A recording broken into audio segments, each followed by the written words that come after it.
Welcome to our webinar, Transparency in Redistricting, Shining a Light on the Process. I'm Diana Wynn, President of the League of Women Voters of Wake County. I'm going to address some preliminary information and then introduce you to our presenters. Before we begin, I want to clarify a couple things about how we are going to use Zoom today. Except for the presenters, everyone is muted and you're not on video. We're not using the chat feature in Zoom today. Instead, type your questions in the Q&A feature. If you hover your computer mouse near the center bottom of your Zoom screen, a menu will appear. You should then be able to click on the Q&A option. Some questions may be answered in writing and other questions will be answered live at the end of the presentations. I want to clarify the League's nonpartisan stance before we begin. The League of Women Voters is strictly nonpartisan in its approach to any issue we take on a position, including redistricting reform. The reality is that both major parties have been guilty of gerrymandering and a lack of transparency. I'd now like to introduce you to our presenters. You will first hear from Cheryl Tung. Cheryl is a member of our board of directors, where she serves as the advocacy director of LWV-Wake. She is also a co-chair of our redistricting committee. You'll then hear from Dr. Laurel Velker. Laurel is the lead co-chair for the redistricting committee and is also a member of our board. You'll hear Cheryl and Laurel alternate through different portions of the presentation. This webinar is based on LWV-Wake's report titled Transparency in Redistricting, Recommended Best Practices, which is available on our website's redistricting page at lwvwake.org. Cheryl and Laurel are the primary authors of the report, which is based on literature reviews, practices in other states, and the League's experiences observing redistricting processes here in North Carolina. At the end of the presentations, Sheila Den will serve as our moderator and ask our presenters some of the questions that you submit in the Q&A box. Sheila is the Vice President of LWV-Wake and is also a co-chair of our redistricting committee. I'll now turn it over to Cheryl and Laurel.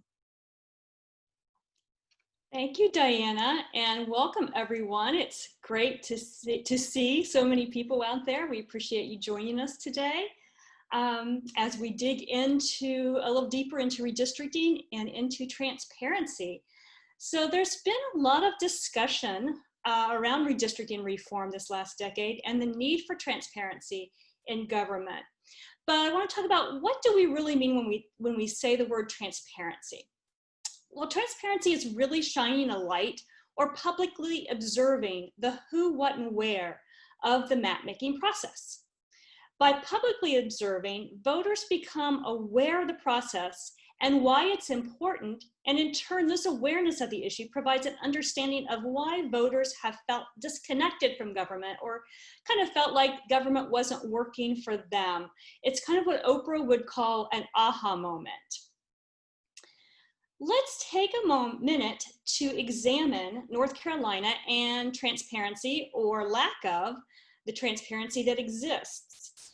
Maps have historically been drawn behind closed doors, mainly by consultants, the most famous being the late Thomas Hoffeller, who earned the title Master of the Modern Gerrymander.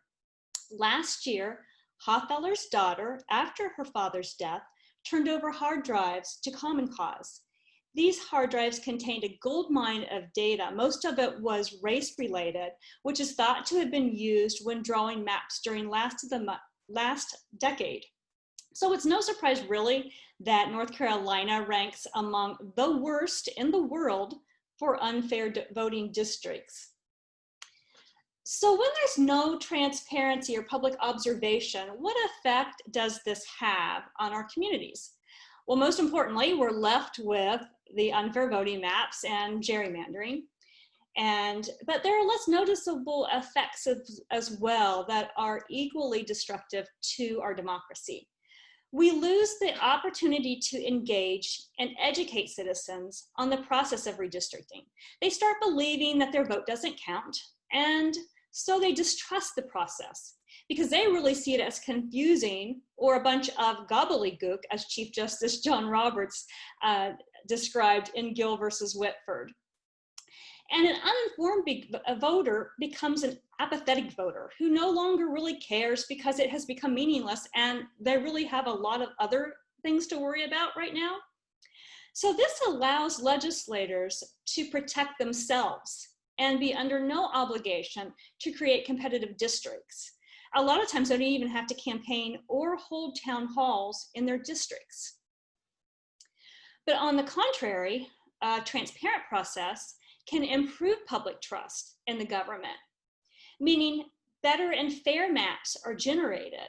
And with fair maps and a transparent process, there is a reduced impact of litigation. Maps still may be challenged, but in cases where a transparent process was implemented, maps have largely been validated by the courts. At last, a transparent process leads to engaged citizens. They might not be able to actually draw the maps. However, they're more aware of the criteria that's to be used and what should be avoided. And most of all, they appreciate their voice being heard. Laurel? Hi. So in this webinar, we want to leave you with a clear picture of what transparency really means. And so we're going to walk through the current landscape of transparency and redistricting, both across the country and here in North Carolina. We're going to give you some real good details about best practices in transparency for redistricting. And then finally, we'll leave you with some things you can do to advocate for a transparent process in 2021. So when we think about redistricting, we always have to think about who draws the maps. So here in North Carolina and still in a majority of states, the legislature draws the maps. And in North Carolina, as we talked about in our previous webinar, there are very few rules about how those maps have to be drawn. Now, a growing number of states are going to be using commissions for redistricting. Those can be various models. They can be independent commissions, politician commissions, or some mix of both. What we know is that regardless of whether those commissions got on the ballot in those states through a legislative referral or a citizen-initiated process, all the commissions came out of a constitutional amendment. And based on our research, our states with commissions do tend to have better transparency rules going along with the legislation that created the commission. But it is really important that we understand that anyone can gerrymander. Independent commissions are made up of human beings. And so we need a transparent process so that our public can be confident that the rules are being followed and that we are getting fair voting maps. So I'm going to turn it back over to Cheryl to talk about some of the voting laws, laws related to transparency. Great. So when we talk about types of legislation that states have regarding transparency, there are really a few different types that come into play. Some states have specific statutes regarding transparency. These statutes sometimes only require some forms of transparency, like public meetings or publication of maps, and they tend to be vague, and as a result, difficult to enforce. The transparency process there becomes disingenuous or mainly transparency in name only. Some states adopt legislative rules or practices that enact specific redistricting legislation prior to the maps being drawn, and these tend to be much stronger. This is what we term model legislation of redistricting transparency. And we have one that was written by the Campaign Legal Center with the assistance from the League of Women Voters back in 2010 that's very detailed and that can be used by states. Still, many states rely on open records laws. However, these laws have often been challenged in courts citing legislative privilege, and I'll talk more about that in a minute. With the different types of legislation that address transparency and redistricting, 28 states have some form of public input or citizen participation in the redistricting process. In 2019, 16 bills were introduced in 8 states to open the redistricting process to the public in some way. So how does North Carolina compare? Well, currently, we are one of the many states that rely on both the general statutes and the open records laws that are listed here. We have the open records law, open meetings laws, and an actual redistricting communication general statute. In addition, North Carolina has a statute that governs redistricting communications. It states all records are private until the maps are approved. Then all become public records. However, courts have not helped the redistricting transparency process in North Carolina. Remember how I stated earlier that open records laws were being challenged? Yes, it happened in North Carolina in 2013 with the case Dixon versus Russia. The North Carolina Supreme Court ruled that nothing in the section general statute 120 to 133 can waive the attorney-client privilege or work product doctrine in redistricting litigation. In effect, legislators can claim legislative privilege or immunity to avoid transparency. In addition, new legislation that would have increased transparency, that was HB 341 in 2019 general session called the NC Sunshine Act, was immediately referred to Rules Committee in March 2019, where we know that's where all bills go to die. So you can see we have a lot of work to do. So while we definitely lack transparency in redistricting right now, we do not lack technology.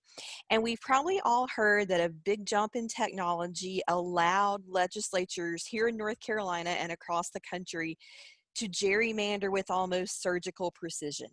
But that technology does not have to always be used for evil. There are lots of good uses of that technology and ways that we can really take advantage of the technology to increase transparency. So for example, there are a number of free and open source mapping softwares out there. And so those can allow the public to draw their own maps or to perhaps evaluate a map that a map-making body has created. In addition, there's public comment software. And now this does more than just allow you to type in your comment and send it into a black hole somewhere. So this software allows legislative staff to really manage those comments. So for example, they can sort the comments, they can identify trends in the comments, and track which comments have been responded to. Now, we got to talk about what's been going on recently in North Carolina. So as you know, we frequently redraw maps here in North Carolina over the past decade. And our most recent redrawing effort was a little different than anything we've seen before. So last fall, our General Assembly redrew both our state and congressional districts. The state congressional districts were redrawn under court order in the Common Cause v. Lewis case, and they went ahead and redrew the U.S. congressional districts in response to a court injunction. And so the court gave the legislature some specific instructions for these map-making processes. They prohibited the use of partisan data, although we do have to say that they allowed the use of incumbent addresses, which we would argue is incredibly partisan. They also mandated a more transparent process, including the fact that map drawing all had to occur at a public hearing with visible computer screens. And we were there to observe most of that map-making process. So what happened? So here's the setup. So map-making was restricted to one meeting room at the General Assembly, and that room was open to the public. So in that room, there were about 4 computer terminals set up. At each of them, there was a staff member, and legislators could kind of go to those terminals and work. The audio at each terminal was live streamed, and the screens that the maps were being made on were projected. Okay, there was also a public comment portal. So this sounds really awesome. What are we complaining about? But we started out cautiously optimistic. But as we sat and observed over many, many days, we saw some problems. So for example, even though map making was restricted to that room, maps were printed, taken out of the room, and maybe brought back later. An observer from another organization did see legislators taking maps into a private room.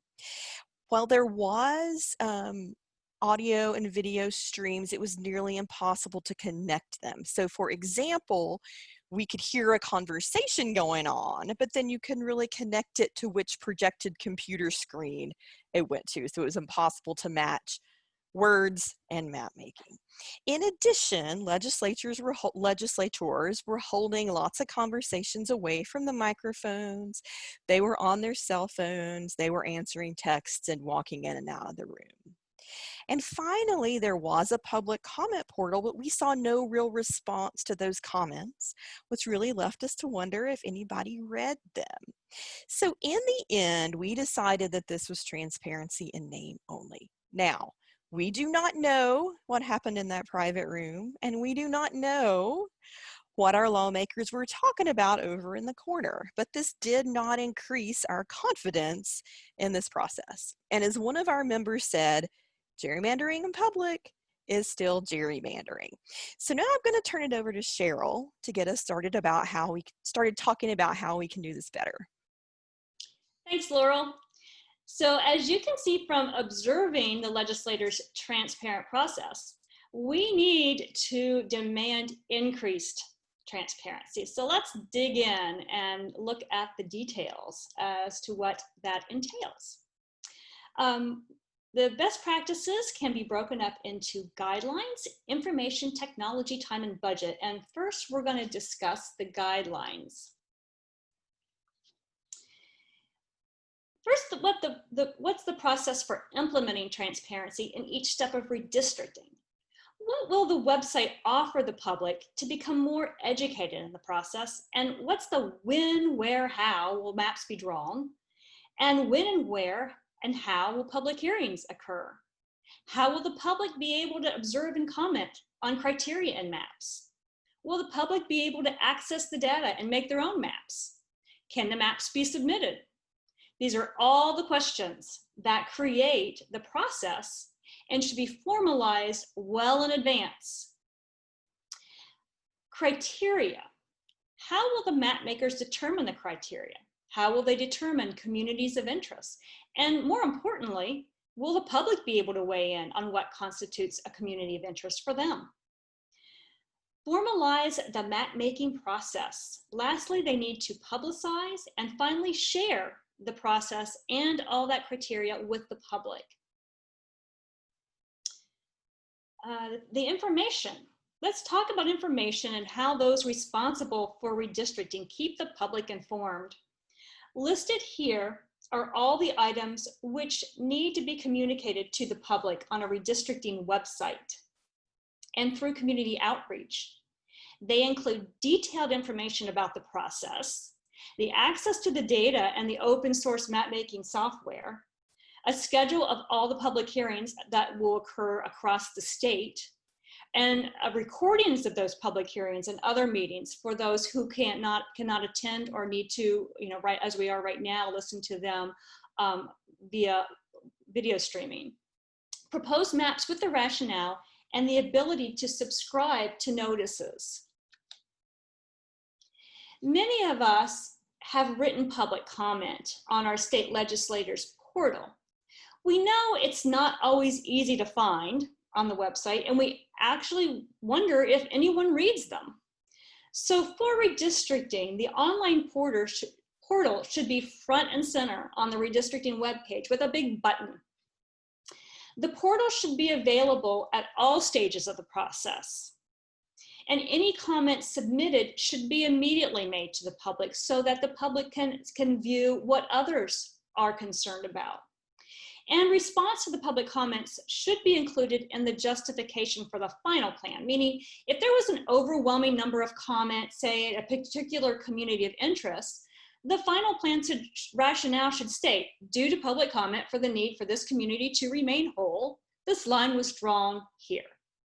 Things like that build the confidence and the trust that those drawing the maps were receptive to public input, that they weren't just doing it in name only. Why are public hearings important? Besides promoting transparency, public hearings serve to engage and educate citizens in the redistricting process. We know that engaged citizens make much better informed voters. And this type of outreach is exactly what combats the voter apathy I described earlier. And in addition, it allows the map maker the ability to learn more about the citizens that they are serving. And so public hearings should cover both criteria and the proposed maps and be held at multiple locations throughout the state to allow for maximum participation. They should have live streaming and recordings available on the redistricting website through social media and other community outreach methods, and make the transcripts of those hearings available within 7 days. Okay, and so we alluded a little bit earlier to the fact that the map drawing process last fall was observable to the public theoretically, and we learned a lot from being there. And if you get the chance, I encourage you to attend some map making. Hopefully we'll have a nice transparent process in place in 2021, and we'll be allowed out of our homes and we can go do that. So, but as I hope we convinced you when we talked about what the process was like, this has got to be very carefully executed. You got to have some parameters around it and give it some real thought. So again, map making should be restricted to a specific room, and anytime maps are being drawn, that room should be open to the public. We need to think about good quality live streaming and recording. And as we learned last time, that's not as simple as putting a microphone and a projector hooked up to a computer terminal. Continuing on with those map making rules. So we want to keep the conversations in the map making room around the microphones. Okay, this room is for map making. We should just be talking about map making near the microphone. Maps don't need to leave and re-enter that map making room, but perhaps if they do, there's some compelling reason to do so. They should be signed out and in and have that log become part of the public record. And after we observed the process last fall, we spent a lot of time thinking about how it could be done better, because honestly, on the face, it sounded really good. And most of it really comes down to technology. So good microphones, time stamping so that audio matches the video. So what we would see is there would be a recorded conversation and a recorded computer terminal projection screen, but it was very hard to match them up. This goes along again with dates and times clearly indicated on the recording. So there were times when we heard something that we thought we might want to go back and listen to again at, say, 2 p.m. But when we went to the recordings, it was impossible to tell when 2 p.m. was. So we would have had to listen to hours of discussion to kind of review a comment. And finally, we want to think about identifying which legislators are present at each computer terminal, and again, match that to the audio timestamps and to the video timestamps. But now, all this transparency does not matter much if the public doesn't know about it. So Cheryl is going to tell us a little bit of how we can get the public involved.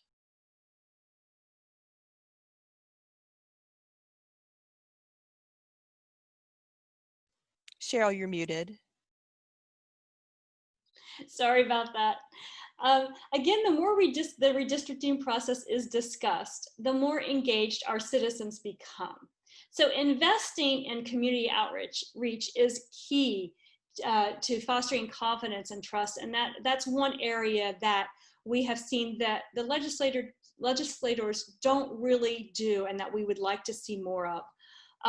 That encompasses social media, having a website, making sure that community groups are receiving the information, as well as media outreach. And these are all ways to create more transparency in the redistricting process. So next, we're going to look at technology requirements as they pertain to public engagement and map creation. So transparent technology.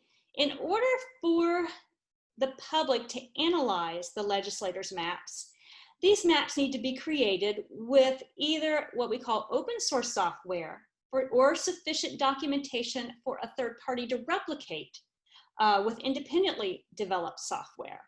Meaning that a third party can come in and pretty much replicate the same results that the legislators did with their software. In addition, plans with final maps that are provided to the public prior to being voted on should contain documentations of the methods, the data, and procedures sufficient for that third party to verify. And we all understand today the risk of hacking that accompany technology, and that should be a concern for our legislators as well. And so in order to mitigate and reduce the chances of this happening, we kind of have to seek a balance between the need for transparency and security, and that there can be a balance. And so these are highly recommended types of ways of things that should be added to the state systems. And those are encryption tools, fraud protection software. And in addition, the platform should be moderated, and that prevents the trolls and bots from hijacking the system. And that can happen during public comment. We see a myriad of ways that it can be hacked and trolled. Also consider authentication processes to ensure the state residency for those who are submitting maps or making public comments. Specific software for public comments exists, and those can effectively monitor for threats. Also, you want to make sure that the public is aware that there are penalties for tampering with government databases. And now let's talk about time and budget best practices, Laurel. Okay, Cheryl left me all the scary stuff. All right, so all good things take time, and transparency in redistricting is no different. Okay, but we need to allot time to plan for a transparent process. And so 2021 it's going to be pretty hairy with time. So in a normal year, a normal census year is the year that ends in 0. And then the Census Bureau would need to have state legislatures the data they need to redistrict by April 1st of the year that ends in 1. So should have been April 1st, 2021. But what we know is that COVID has really put a damper on getting the census completed. And so the Census Bureau had asked for some more time to get those results in, and specifically had asked for an extension until July 31st, 2021 to get that data to the states. And now we've been working under the assumption that this was the day for a couple months, but we've started to hear some rumblings that that request can be withdrawn and things will be changing. So up in the air. So these dates are all kind of tentative. But for right now, as best we know, we'll get the redistricting data July 31st, 2021. And this is a full 4 months later than we expected. Now, here in North Carolina, the filing deadline for the 2022 primaries runs right around the first 3 weeks of December in 2021. Okay, so we've got this period of time to work with from the end of July to the 1st of December to get these maps drawn. Another thing to note, the filing dates in North Carolina are just enacted through legislation. So that one could also change. But for now, this is what we know. Another thing we know is it's probably going to be chaotic. So This all sounds bad, right? We've like chunked it. Now we have this tiny window of time to draw the maps and we don't have time to be transparent. So do we need to let them off the hook? And we do not. Let me tell you why. So remember, last fall, the technical process of map making for our state legislative and our U.S. congressional districts all together only took a couple of weeks of sitting in front of the computers. Okay, so the technical process did not take that much time. And with some advanced planning, we can make time for transparency and time for public engagement. So what do we do between now and receipt of the data? So on this slide are a list of things that can be done without the census data. Having the data itself is really the last little bit of the puzzle, and we've got plenty of time to start working on some of these things. So for example, the rules and the criteria that are going to be used in redistricting can be put in place.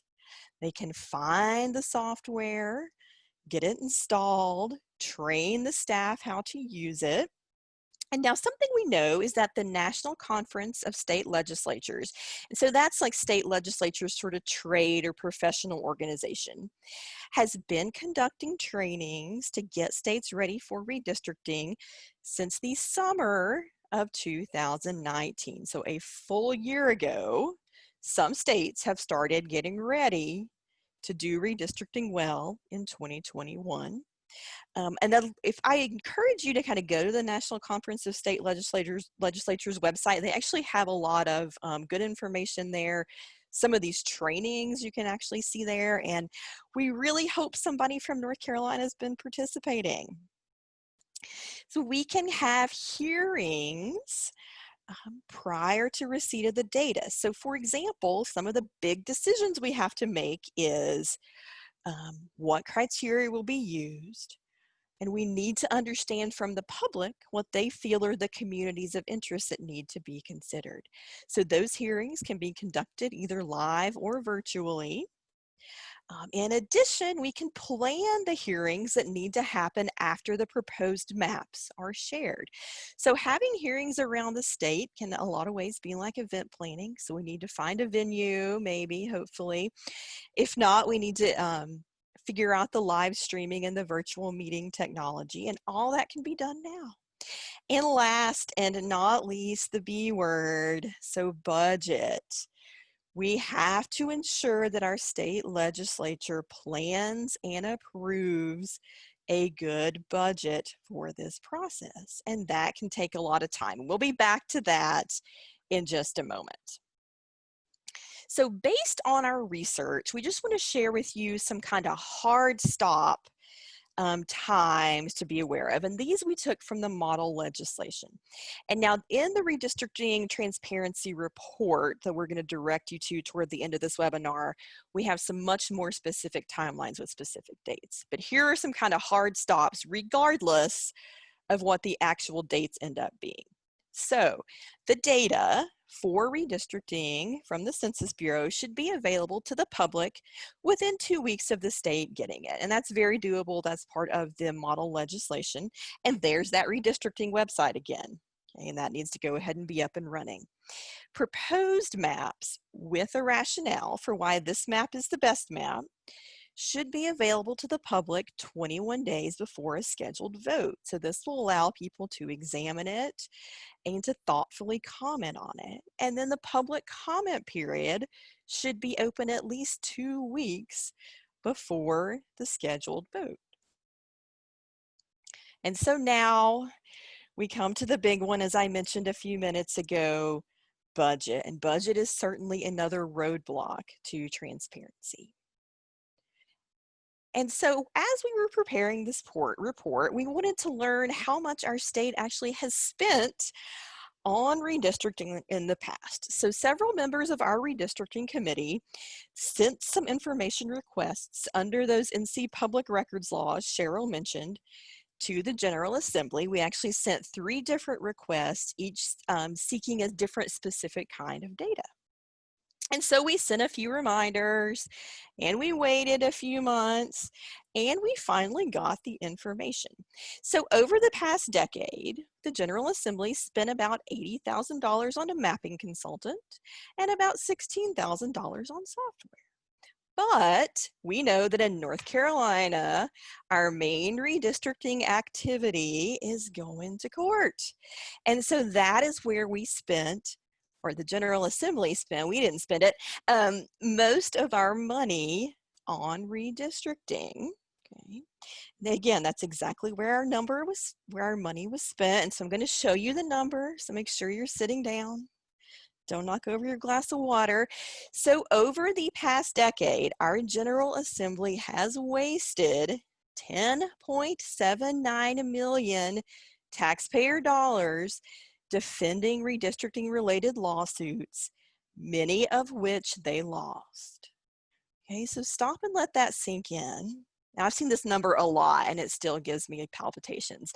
But how could that money have been better spent to improve the lives of North Carolinians? Okay.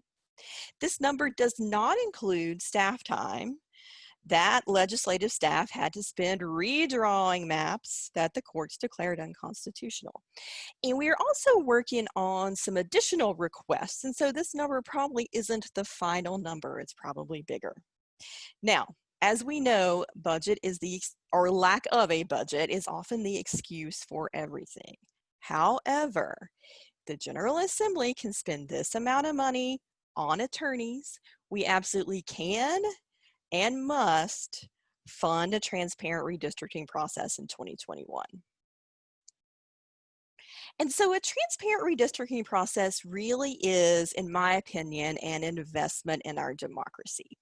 And so a budget for transparency would need to think about and include things like hardware and software, including storage and things like that for public comments.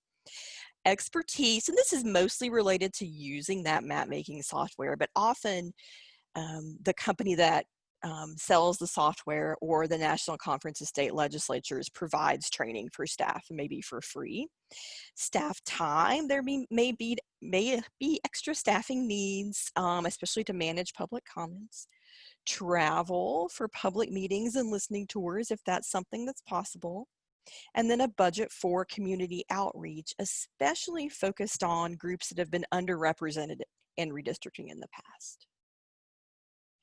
And so what's the best way to make that happen? Okay, we know that budget is crucial, and we need to demand that any redistricting legislation include a mandatory budget directive. Then we must fund this transparency processes. So if you're seeing redistricting bills, hopefully you will, come up before the legislature, check and see what they say about the budget. And if they don't say anything, talk to your representative about that, because that's a problem.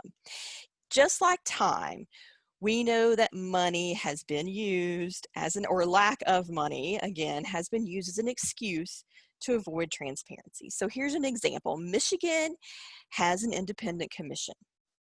And in 2019, the legislature attempted to remove $1 million from the budget that the Michigan Secretary of State had requested to fund that commission.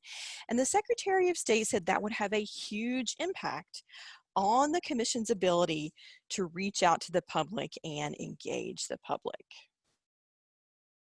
So we have covered a lot of information, so don't worry if you don't remember it all. We're going to have this webinar on our YouTube channel, and the report is available on our website. So now it is time for us to get to work. I hope you're like at least a little bit mad, okay?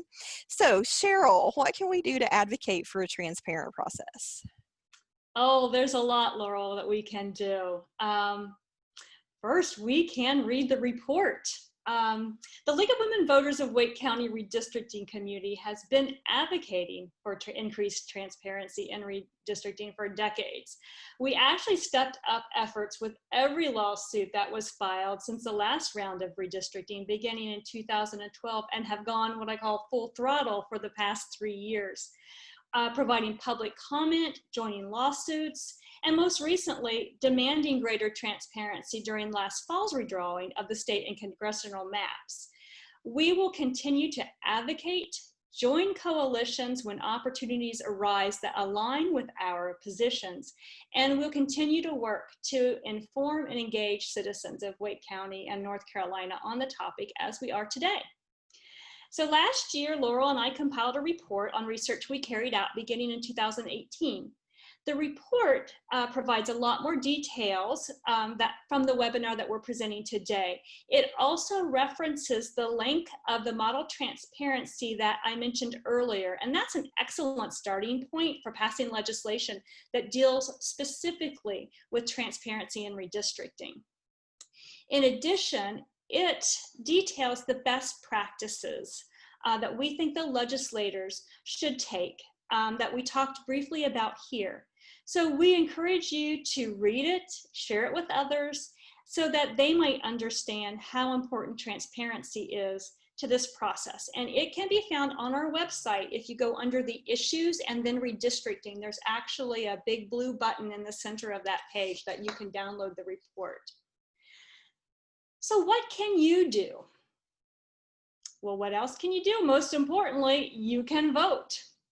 Vote for the candidates who understand the need for the transparent redistricting and who will champion redistricting transparency legislation. Next, contact your legislatures, and this can be both your state and congressional leaders as well as your local representatives. And do this now, even if they're not in session. This is the time where they have more attention to read through these comments.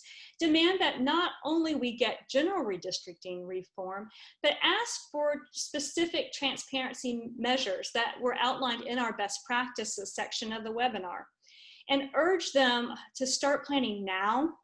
As you've seen, this process takes a lot of time. Other states started this process last year, some with independent commissions, a couple years ago.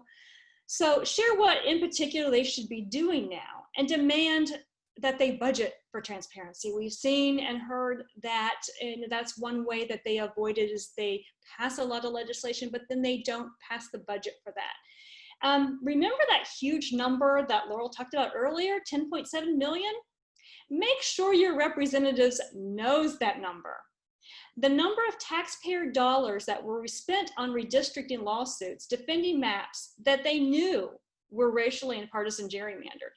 That money could have been used for teacher pay raises, unemployment insurance for our citizens affected by COVID-19, or any number of things that have been withheld over the past decade. Next, help get the word out. Tell others about this issue. Share this webinar with friends. Post about the need for increased redistricting on Facebook, Instagram, and if applicable, LinkedIn. And I know we don't talk about the business community enough, but gerrymandering absolutely affects the business environment. Think about the impact that HB2, otherwise known as the bathroom bill, had on businesses who were trying to recruit to North Carolina a few years ago.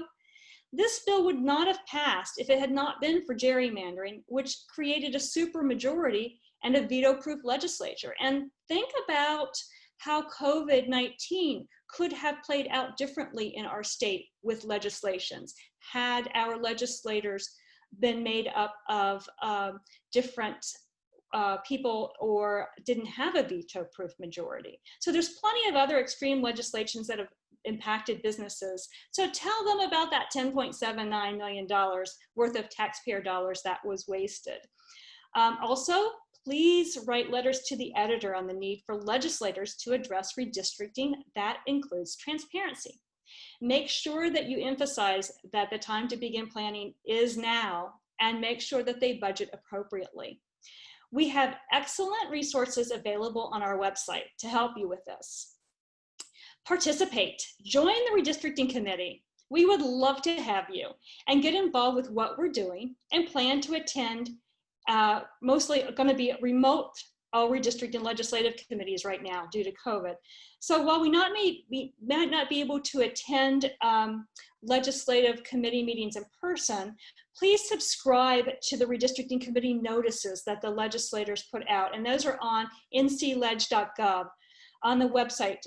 You can go and sign up for those so that you know when the meetings will be held. They also have audio links for most of those to listen in on. Also, attend and watch those hearings. When legislators begins the process next year, take note about the good, the bad, and the ugly of the process. And lastly, please submit your comments. Let the legislators know that you're watching, that you are engaged. And by submitting those comments, legislators are going to be a little bit more receptive to what they're doing, knowing that people are watching. To assist in all of your advocating efforts, the League has created a lot of resources, and these can be found on our website at LWV-Wake.org under Issues, and then the Redistricting tab. And it includes a link, as I mentioned earlier, to our recent introductory webinar that, if you haven't had a chance to provides a great overview of the redistricting process. I think we put that on about a month ago. It talks about its political landscape and gerrymandering. So it can be found also on the League's YouTube channel. If you search in the little search engine on YouTube for LWV-Wake County, it pops up there. And from there you choose the Cracked, Hacked, and Hijacked webinar. Can't get that out today.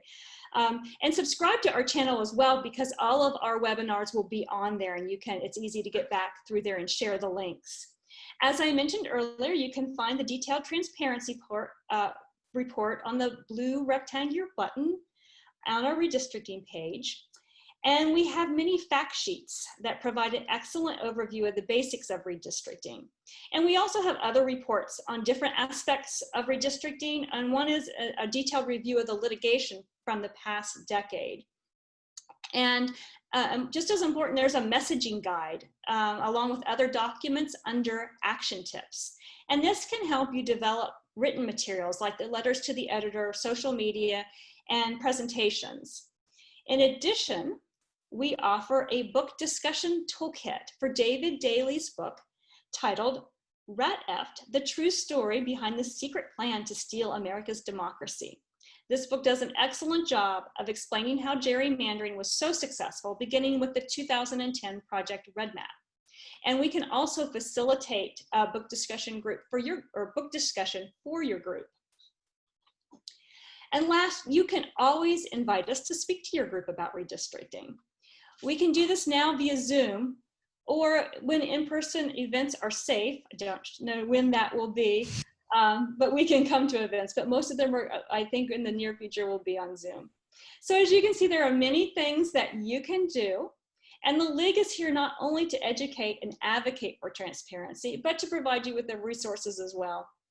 What makes this possible, however, is members renewing their memberships, as well as the community making donations, so we continue to provide valuable resources to not only our members, but to every voter in Wake County.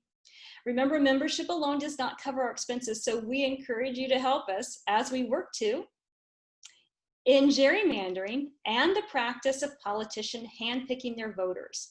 We must demand a fair and transparent redistricting process. And thank you for listening, and now I'm going to turn it over to Laurel for a few comments. Hey, so I just want to say thank you for coming today. I hope we've given you some information to determine if a process that sounds transparent actually is transparent, and how to advocate for real transparency in redistricting. And at this point, I'm going to pull Sheila in, and she's been monitoring our comments in or questions in the question box. And if you have a question, you can go ahead and type it in there as well. Great, thank you, Laurel. So we have a couple of questions. The first one, if map making cannot use partisan data, then what data will they typically use to draw their maps? Gender, age, race, socioeconomic status? So they shouldn't need to use anything except the census data. You know, we need to think about where are county lines, where are city lines, so just some kind of general geographic data. And then race, but only to the extent to make sure that we're complying with the Voting Rights Act, which is pretty complicated. And that is all you need. So now if you want to gerrymander, then you can start back in with age and socioeconomic status and all that business. But all you need to do it right is really that very basic set of information. And I think the other thing to note that even if we prohibit explicit partisan data use, those guys and girls, ladies and gentlemen who've been in the legislature a long time, they know North Carolina. And so even without necessarily data, they know where the conservative pockets, where the progressive pockets, where those people are. I mean, I could halfway gerrymander North Carolina just by looking. So just keep that in mind, that even if there's not the data, we still have a lot of people that just have this knowledge. Right, and just to add, for congressional districts, states are required to use census data. Right. But and most of the states do too, the majority of them. But there are a couple of states. I know I'm not North Carolina, New York and Ohio actually. They have the ability to use data other than the U.S. Census data. I'm not sure clear on what that is, but that'll be interesting to see if, in the event of any delays, whether other things come in to play. So we'll keep an eye on that. But yeah, usually the criteria is basically competitiveness, compactness, contiguity, preservation of communities of interest in counties. And sometimes we avoid pairing incumbents, and sometimes they do not. So those are kind of what we're looking at. Thank you. The next question, are there, or is the league recommending a set of overall guiding principles for redistricting? Yes. Cheryl, look, you look like you're starting to talk. Okay, you go. Yeah, those are our best practices. I think that was the question.